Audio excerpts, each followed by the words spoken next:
Viral Vandenberg pantau laga Thailand dan analisa Vietnam. Update kondisi cedera John Rafael. Pemain keturunan Indonesia menikmati momen di Bali. Alasan Nathan bakal ganjar usai gabung tim kasta kedua Liga Belanda. Assalamualaikum warahmatullahi wabarakatuh. Salam olahraga. Pemain keturunan Indonesia menikmati momen di Bali. Nathan Choaon dikabarkan gabung Liga 2 Belanda yang sebelumnya dirumorkan bergabung di Liga Denmark.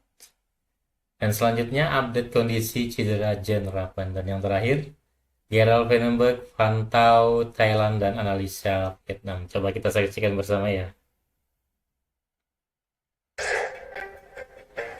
Ethan Kohler mulai mencuri perhatian publik sepak bola Indonesia setelah tampil gemilang di Jerman bersama Werder Bremen 2. Hal itu lantas membuka kemungkinan pemain kelahiran California tersebut untuk membela tim merah putih. Seperti yang diketahui, Ethan Kohler saat ini berstatus pemain pinjaman di klub kasta ketiga Jerman, Aschiver. Setelah menjalani musim baru, Ethan sempat pulang kampung ke Bali. Tak lupa, momen saat liburan ke Bali dibagikan Ethan di akun Instagram pribadinya. Sejumlah foto ditunjukkan Ethan begitu menikmati berada di kampung halaman sang nenek. Di foto yang ia bagikan, Ethan tampak sedang asik mengulek sambal hingga ada aktivitasnya. Coba sebentar. Jadi Ethan ini mencoba untuk membagikan momen-momennya dia pada saat berada di Bali. Coba kita saksikan bersama ya. Sedang berbelanja di pasar tradisional. Hal tersebut menunjukkan bahwa pemain berposisi sebagai gelandang tersebut tidak lupa dengan tanah air. Tak bisa dipungkiri, Ethan memiliki darah Indonesia dari garis ibu, tepatnya dari sang nenek yang berasal dari Bali. Pecinta sepak bola tanah air lantas berharap pemain berusia 20 tahun itu segera membela timnas Indonesia. Lahir di California, Amerika Serikat, Ethan Kohler berposisi sebagai gelandang bertahan.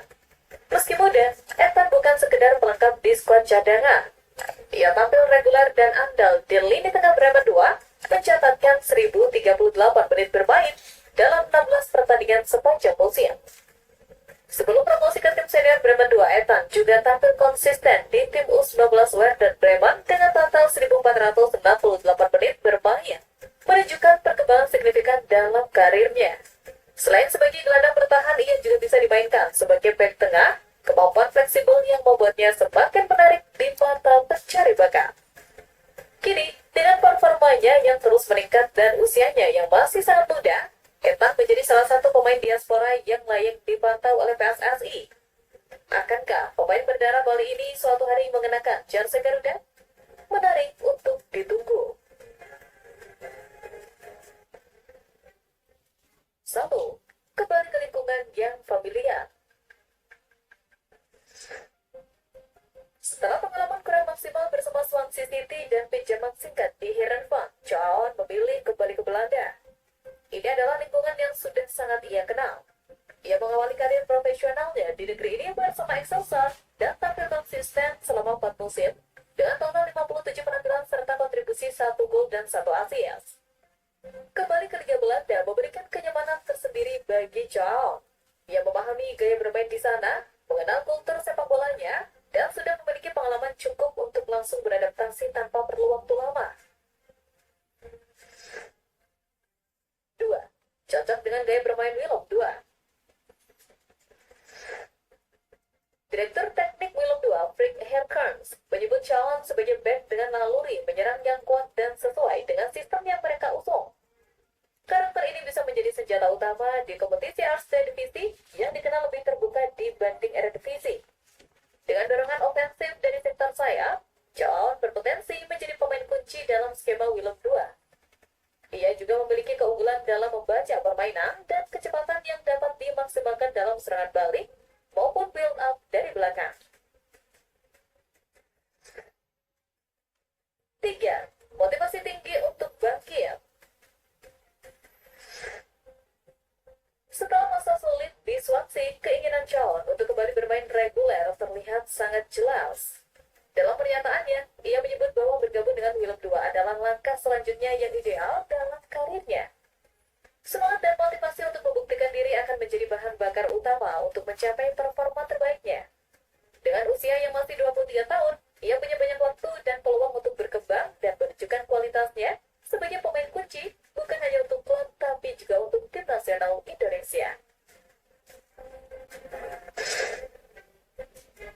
Striker timnas Indonesia U23 John Sraven kembali menjadi perbincangan hangat netizen usai gagal menunjukkan ketajamannya kontra Malaysia.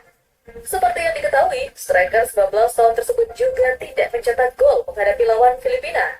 Praktis, John Sraven hanya gencar menghadapi Brunei Darussalam dengan torehan 6 golnya. John Sraven sendiri mengaku bahwa pertahanan solid Malaysia sukses membuatnya gagal cetak gol di sepanjang laga. Terbukti, striker anyar Bali United itu memiliki sederet peluang bagus di sepanjang laga. Namun, semua peluang yang dimiliki gagal berbuah gol berkat pertahanan solid back Malaysia. Kolektor 6 gol di babak penyisihan grup Piala AFF U23 itu mendapat pengawalan ketat di sepanjang laga. Tak jarang, John Sraven terjatuh di lapangan efek duel-duel keras di daerah pertahanan lawan. Pelatih Gerald Vandenberg bahkan terpaksa menarik keluar John Sraven di menit ke-74 setelah tampak kesakitan di lapangan. Usai laga, tubuh John Sraven tampak dikompres dengan es. Striker jangkung tersebut juga harus berjalan terhayung-hayung ketika menyapa supporter Garuda yang hadir langsung di GBK. Kendati demikian, Sraven menegaskan bahwa cederanya tidak perlu dikhawatirkan. Dia berjanji akan mempersiapkan diri untuk menghadapi laga semifinal. Terkait ketajamannya yang mulai menurun, John Sraven mengisyaratkan akan membayar kepercayaan pelatih dan keraguan dari para supporter Garuda. Pelatih timnas Indonesia U23 Gerald Vandenberg menatap laga semifinal dengan penuh percaya. Meskipun menghadapi lawan Thailand yang dianggap berat, juru taktik asal Belanda tersebut siap menularkan mentalitasnya ke penggawa Garuda Muda. Gerald Vandenberg sendiri menatap laga semifinal bukan tanpa persiapan. Vandenberg bahkan memantau laga Thailand kontra Myanmar hingga menganalisa laga Vietnam lawan Kamboja. Dua laga terakhir penyisihan grup dianggap penting bagi pelatih berusia 61 tahun itu. Selain untuk mengetahui kelemahan lawan, Gerald Vandenberg juga mewaspadai adanya pengaturan skor yang bertujuan untuk menghindari lawan di babak semifinal. Kendati begitu, Gerald Vandenberg menegaskan bahwa siapapun yang akan dihadapi timnas Indonesia U23 tidak menjadi masalah. Ia memilih fokus untuk memperbaiki kelemahan skuad Garuda Muda, terutama di sektor lini serang. Terbukti, pada 2 pertandingan terakhir penyelesaian akhir John Sraven dan kawan-kawan masih menjadi masalah. Usai pesta gol ke gawang Brunei di laga perdana, skuad Garuda Muda seperti kehilangan cara untuk membongkar pertahanan lawan yang memiliki kualitas di atasnya. Hal itu tentu menjadi tantangan tersendiri bagi Gerald Vandenberg. Tetapi, ekspektasi publik tanah air semakin tinggi. Perjuangan skuad Garuda Muda di babak semifinal diharapkan berakhir manis ke laga final hingga meraih gelar juara. Oke, mungkin itu saja untuk video saya, reaksi saya hari ini. Nantikan video saya selanjutnya. Sampai jumpa.